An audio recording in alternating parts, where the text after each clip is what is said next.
नमस्ते नमस्ते सर म्यामको नाम भनिदिनुहोस् न मेरो नाम सुरेश बुढापृथी म्यामको मेरो मधुमाया हजुरहरूले चाहिँ आज एक्सचेन्ज गर्दै हुनुहुन्छ कि भिजिट गर्नु आउनुभएको के छ आज हामी यो बाइक एक्सचेन्ज गर्न आएको यहाँ राम्रो रेट दिएको भन्ने मैले सुनेँ अनि त्यस पछाडि एक्सचेन्ज गर्न आएको पुरानो कुन बाइक चलाउनु भइरहेको थियो अनि अहिले चाहिँ मैले त्यो हन्डाको डेउ चलाएको थिएँ हजुर हजुर अनि अहिले चाहिँ कुन लिनुभएको छ अहिले मैले यो 150 सीसीको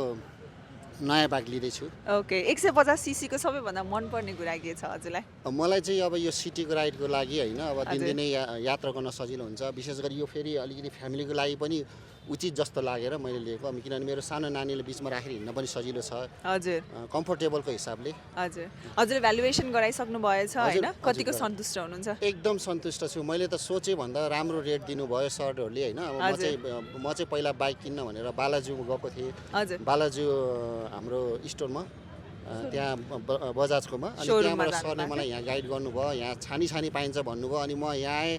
मैले एक्सपेक्ट गरेको भन्दा राम्रो मूल्य पाएँ ओके एकदमै सन्तुष्ट हुनुहुन्छ हैन त सो हजुरले चाहिँ बालाजुको स्टलबाट लिनु भएको छ हजुर हो ओके म्याम चाहिँ कतिको खुसी हुनुहुन्छ त म्याम चाहिँ अब कहाँ सरसँग कतातिर लामो राइड जानको लागि कतिको एक्साइटेड हुनुहुन्छ नयाँ बाइक आएको छ कतिको खुसी लागेको छ हजुरलाई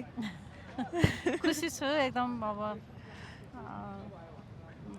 पहिला घुम्न चाहिँ कहाँ जानुहुन्छ होला भनिदिनुहोस् न सरले कहाँ लिएर जानुहुन्छ होला त उहाँले भन्नुहुन्छ हजुरलाई कहाँ लैदिए हुन्थ्यो जस्तो लागिरहेको छ सरले घुमाउनको लागि नयाँ बाइकमा सर चढाएर अब हाम्रो घर गोर्खा हो होइन हामी अब हजुर त्यतैतिर गइन्छ ओके गोर्खा जानुहुन्छ होला होइन त ल हजुरहरूलाई धेरै धेरै बधाई छ हस् धेरै धन्यवाद एकदम खुसी छु म एकदम सन्तुष्ट छु म धन्यवाद तपाईँहरू सबैलाई धन्यवाद है म यो बजाज टिमलाई नै धन्यवाद दिन चाहन्छु थ्याङ्क यू